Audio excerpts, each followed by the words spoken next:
Surviving infidelity. She committed infidelity for 8 years. Well, I've had a few drinks and after getting several messages of wanting a backstory, here's one for you good people of Reddit. Me and my then girlfriend, let's call her Succubus, got our first place after high school, so we decided to throw a housewarming party with a few of our friends. Well, later that night, I drank way too much after losing too many drinking games, and I ended up getting sick and spent a while in the bathroom trying to pull myself back together, only to end up going to bed and passing out. Well, after everyone left, it was just Succubus and my ex-best friend, let's call him Matt. They both ended up going for each other. I think he initiated it. They ended up in my guitar studio room on the other end of the apartment while I was passed out. And it gets worse.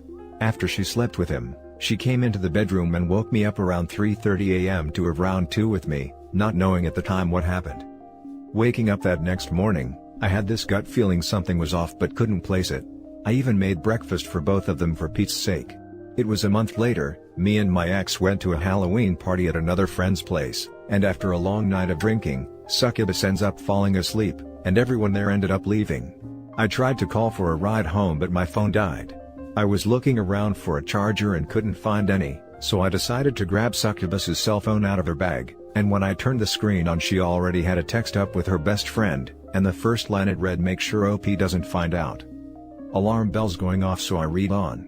Succubus told her best friend everything that happened that night, and bragging about how exciting and fun it was, and telling her best friend that if the opportunity happened again, she's going to do it. I can't even begin to explain the feeling that came over me. I've never felt a rage and adrenaline rush that hard in my life. All I could see was red in the image of Matt railing Succubus.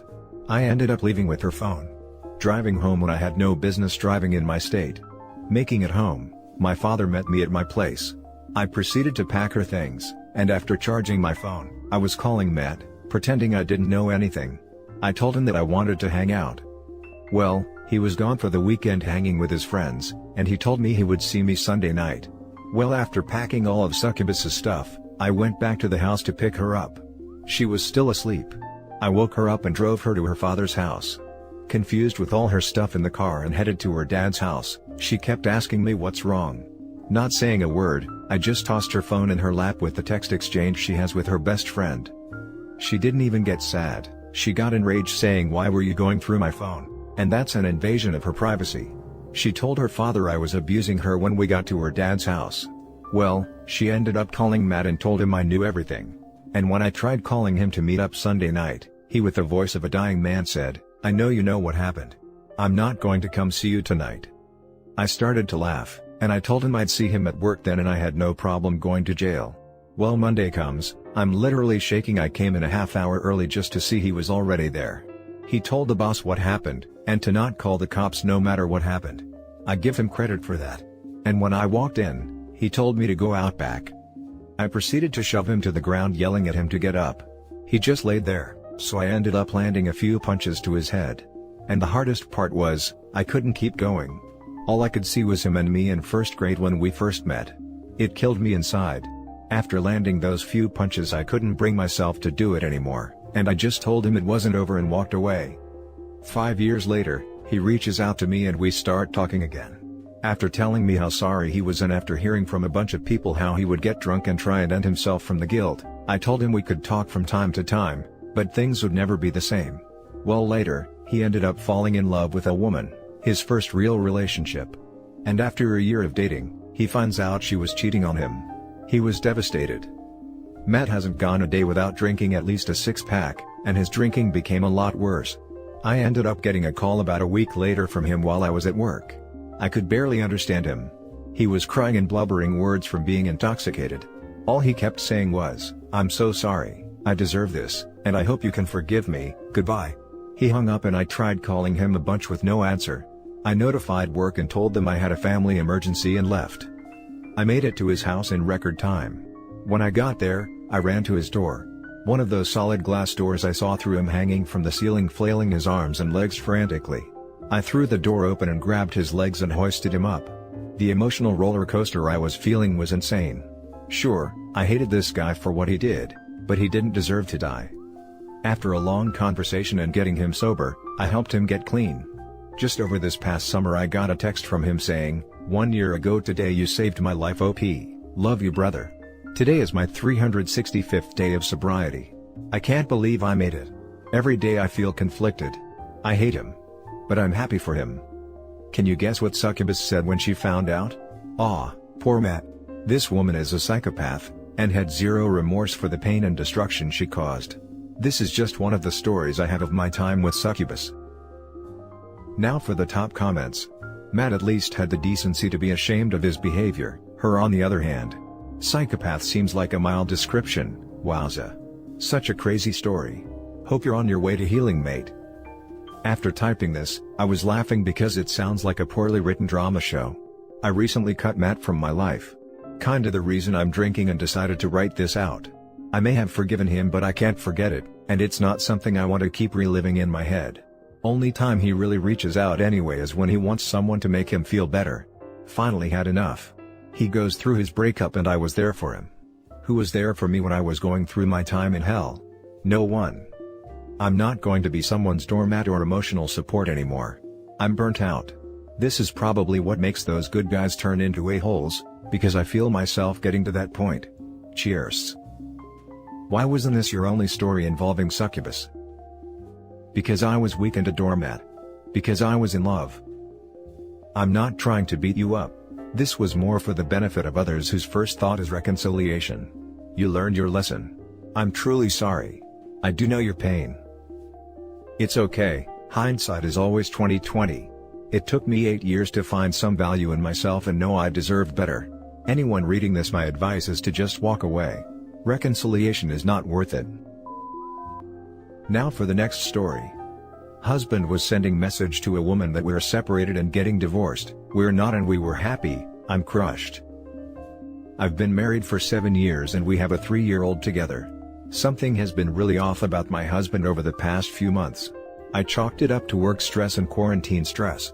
He's also been hiding his phone more, not outright, but he's been more attached to it.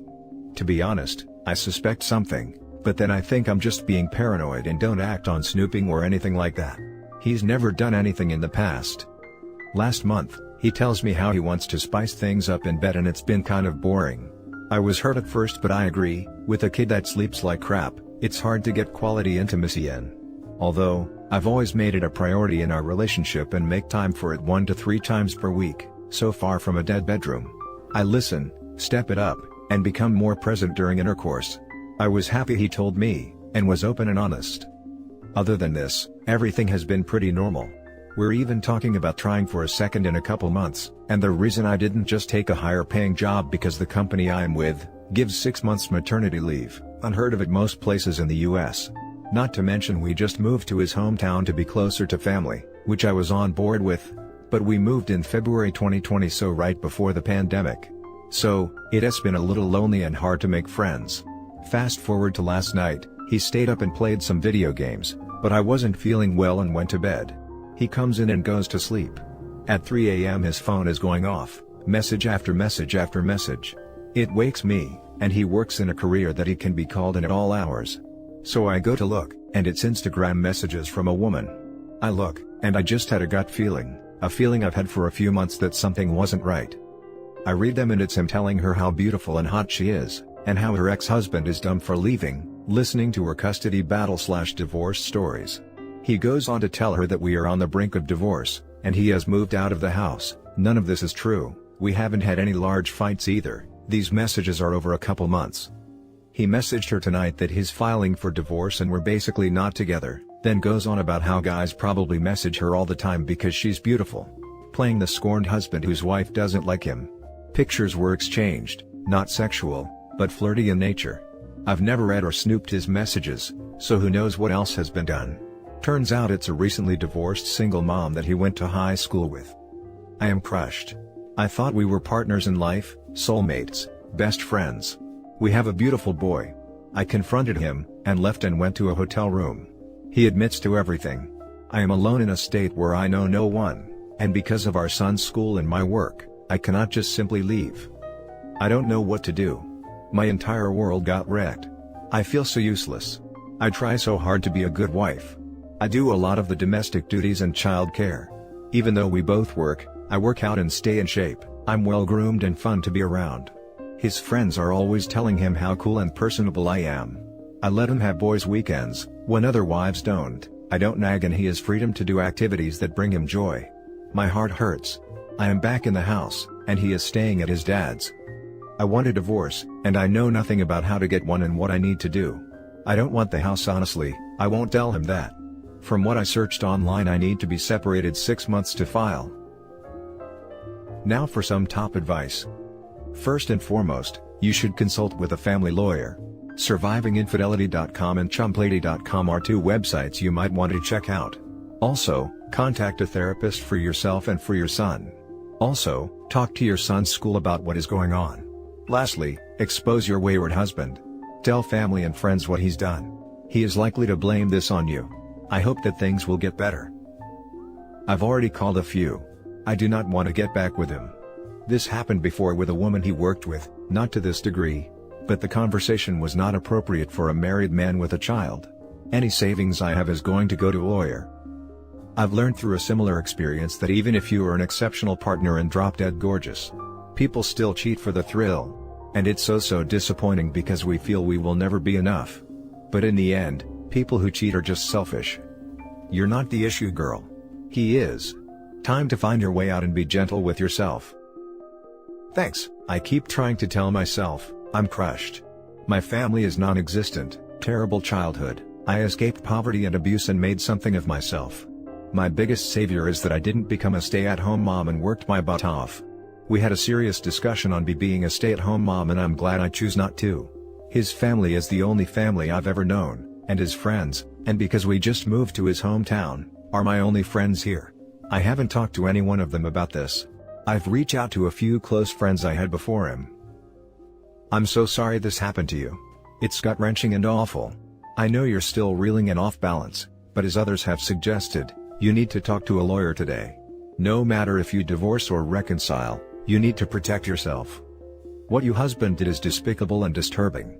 I don't know how a relationship survives that, because either he means what he said and is planning on divorcing you, or he's some sort of thoughtless, self-absorbed sociopath who's lying to a vulnerable recently divorced single mom. No matter which, he has severe character defects and it's hard to picture a future with someone like that. Added to add, you should absolutely let the other woman know he's been lying to her about your situation, so she can also see his true character. I did reach out, and I in no way placed blame, but made her aware that this wasn't a scorned husband asking for advice. He was manipulating her and me. She apologized and said it was nice to talk to someone going through the same thing, and in no way knew that he was lying. In all honesty, her side of the conversation wasn't all that bad. It was my creepy husband that was the most concerning. I did make it a point that any man that is having marriage problem will never reach out to you for the purpose of advice. They want to sleep with you. Now for the last story. It can be done. This is my first time on this sub, so I figured I would give some advice on surviving infidelity. I am currently on my second marriage. Been married 15 years already. Couldn't be happier honestly. First marriage though was a different story. We met when we were both young. Only made it to 7 years. I won't get into too many details, but the gist of it was, we were both young. It's not an excuse for what she did, but it did help me cope with the aftermath. So to keep it short, my ex-wife had an affair while I was deployed. She ended up getting pregnant by the other guy. She had terminated before I came back from downrange. I assume partly because she knew there was no way in hell the kid was mine, but also, I think she knew that dude wasn't still around. He knew she was married and I was deployed, so I guess he just wanted to have some fun. But from the emails I got to read after the fact, he definitely made it seem like he cared and loved her, which he didn't. I had heard whispers in the beginning of our relationship that she had cheated on me, but ignored it because I didn't have proof, and the people who spoke about it I knew were not very reliable sources. The thing is, she had no remorse. I mean none at all. Somehow her screwing around was everyone else's fault but her own. Her family automatically took her side even knowing that she cheated on me. I think what bothered me most was, we had a child together already and she had the nerve to have this dude around my kid.